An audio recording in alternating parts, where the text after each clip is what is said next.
Alam mo, Mr. President, Colonel Grijaldo, nag-testify dito sa ating committee about the wrongdoings of the members of the Quadcom. Nagsumbong siya dito, Mr. President. And after he read his statement, sabi niya sa amin, Sir, can I be protected by the Senate? Dahil alam kong pinag-initan na ako ngayon ng House. Nang siya ay na-contempt, kinulong siya doon. At nang kinulong siya doon, look, what happened?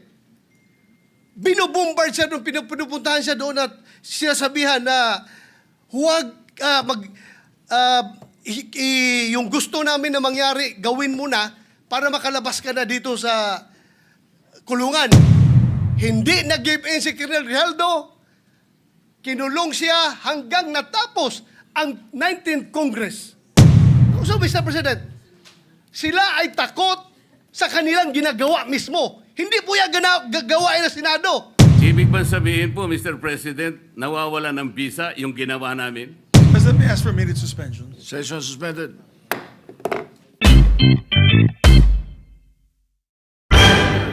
Are you giving way, Senator you, Mr. Marcoleta is President. recognized. May I have the permission, Mr. President, to read your letter addressed to the House Infrastructure Committee dated September 8, 2025. This is to formally approve your request for Mr. Bryce Hernandez to attend your hearing tomorrow, September 9, 2025, 9 a.m. at the People's Center House of Representatives. We expect that he be returned safely immediately after the said hearing to the Senate. So this is very categorical, Mr. President. Their request that he be called for hearing in the House of Representatives was conditioned upon his safely return to the Senate. There is no need for a motion, Mr. President. I was still the chairman of Blue Ribbon Committee at the time, and it was very clear that we committed him to the custody of our Sergeant-at-Arms. Not in Quezon City, not anybody else. And so, as already asked by Senator Alan, we are not supposed to change the rule. I move, Mr. President, that he be back immediately to the custody of the Senate, not only because this is the condition that you gave them, but more importantly, in order to erase the perception that if he is here in the Senate, he is not safe. I will reject the idea that if he returns in the Senate, manganganib ang buhay niya. It is as if that we are giving credence to his statement, which I believe is not true, Mr. President. Mr. President. Majority Leader. Yes, Mr. President, with due respect to our colleague, Senator Marcoleta, there was an intervention. Actually, he was supposed to come back to the Senate, but the Speaker of the House had intervened and asked if he can be kept in the House, which you did not agree. And Yes. you said that we will put him in the PNP Custodial Center under the custody still of OSA and the Senate. Legal custody of the Yes. Senate. So Still. when he wrote the letter, Your Honor, wala pang intervention. So walang kasalanan dyan si Senate President. He was going to bring him in, but we are not bending any rule. But because the the Senate request- President already has said the rule. Mr. which President, allows the us- request of the Speaker of the House of Representatives is inconsequential here. Legal or otherwise, the custody must be here. They are only asking us to lend him to their committee. The legal custody is still acquired by the Senate. And then the committee was the one who ordered him to be legally detained in the custody of the Senate. The committee was the one who did that, not the Speaker of the House of Representatives. He could request that, but we are sorry to deny that Maybe, because Mr. the legal President, custody, Mr. President, yeah. legal or physical, is still with the Senate. Mr. President, I think the points raised by Senator Marcoleta are valid. I think at that time, the witness had no fear of his life, but now he has fear of his life. We will guarantee that he's safe, even if he's in the Senate. No, that's why we're guaranteeing his safety if he's here in the Senate. But let's also be transparent, Your Honor, because I think the the question there is, kung meron bang mag-iimpluwensya pa sa kanya. That Diba? was the point of the Later on. minority leader. Correct. There might be a perception that if he's here, he might be influenced by someone.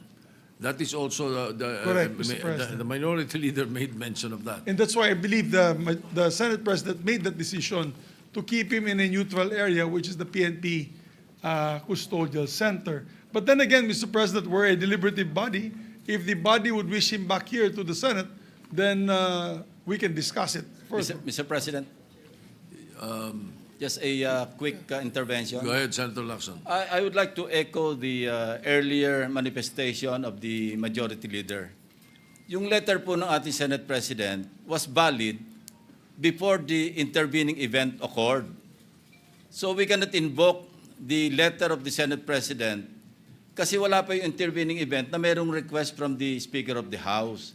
And the Senate President, you know, using his own wisdom, granted the request, but we are not given, or we have not given the legal custody of Bryce Hernandez to the House.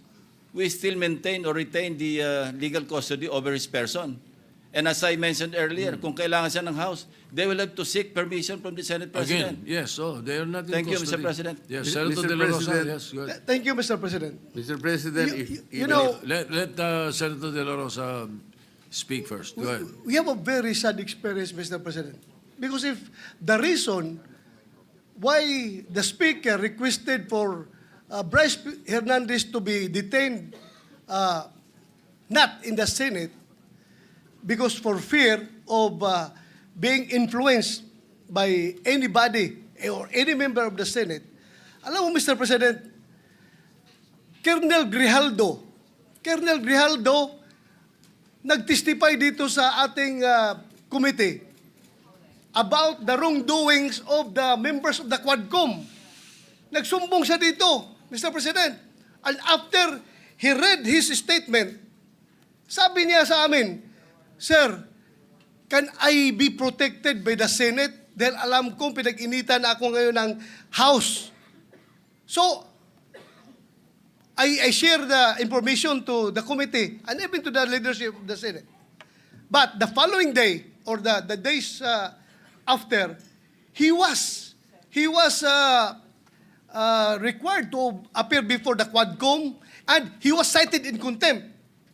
Nang siya ay na-contempt, kinulong siya doon. At nang kinulong siya doon, look, what happened? Binubombard siya doon, pinupuntahan siya doon at sinasabihan na huwag yung gusto namin na mangyari, gawin mo na para makalabas ka na dito sa kulungan. Hindi nag-give in si Colonel Grijaldo. Kinulong siya hanggang natapos ang 19th Congress. So, Mr. President, sila ay takot sa kanilang ginagawa mismo. Hindi po yan gagawa ng Senado na mag-impluensya ng resource person. Never pa nangyari yan na mayroong pumunta doon sa baba, tinakot yung nakakulong, cited in contempt na resource person. Gawain nila yan sa House of Representatives. Ginawa nila kay Colonel Grijaldo. Kaya huwag tayong basta-basta bumigay sa kanila dahil we should be independent from them, Mr. President. Hindi natin sila dapat sundin kung anong kagustuhan nila. We have to stand on our own. Thank you, Mr. President. Mr. President, Yes, Senator Marcoleta. noong pong September 8, 2025, ako pa rin po ang chairman ng Blue Ribbon Committee. Ang Blue Ribbon Committee po ang nag-approve ng legal and physical custody nung ma-cite in contempt si Bryce Hernandez. Nung makiusap po ang Speaker ng House of Representatives sa inyo, di po ba dapat nakonsulta naman ang chairman ng Blue Ribbon Committee? Dahil kami po, ginawa namin yon through the collective wisdom of the committee.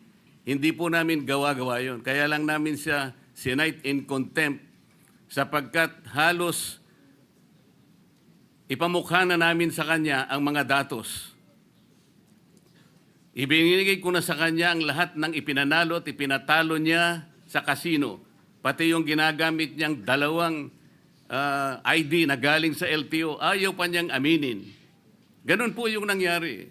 Gusto lamang namin siyang turuan ng leksyon para sa ganun, kahit papano, baka maisip niya na dapat sana mapahiya na siya sa sarili niya kung meron pa siyang kahihiyan.